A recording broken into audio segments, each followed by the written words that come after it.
ថ្លៃនៃទឹកដៃពេជ្របញ្ចាំង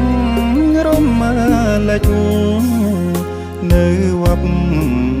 បធម៌ខ្មែរ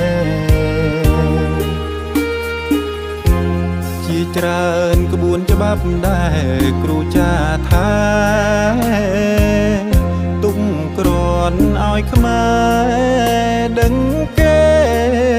ដូនតាឆ្នាំ6មានចិត្តស្រឡាញ់ចងក្រងឡើងវិញនៅក្បួនសាត្រាហើយក៏សាសួងពីលោកតាជាព្រឹទ្ធាចារ្យរស់នៅក្បែរវត្ត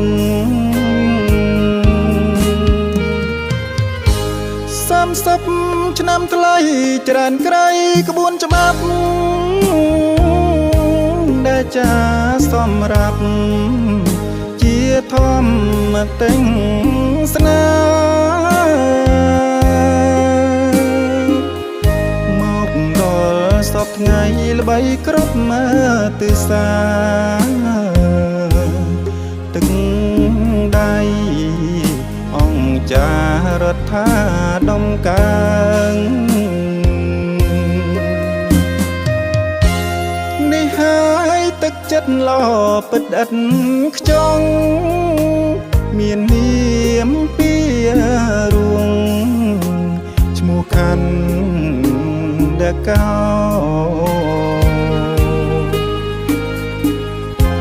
បរិស័ទគ្រប់ទិសតែងដឹងហែហូគេឈ្មោះថ្លៃថ្នូរនៃព្រះឧបជា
30ឆ្នាំថ្លៃ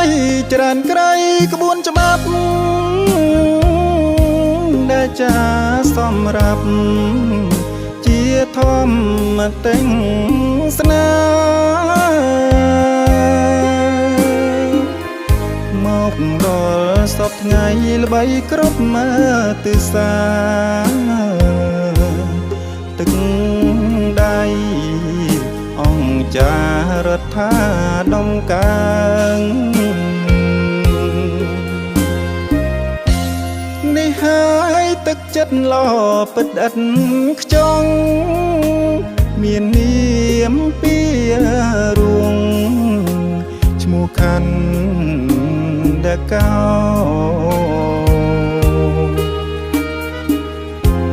បរិស័ទគ្រប់ទិសតែងដឹងហែហូគេឈ្មោះថ្លៃថ្នូរនៃព្រះ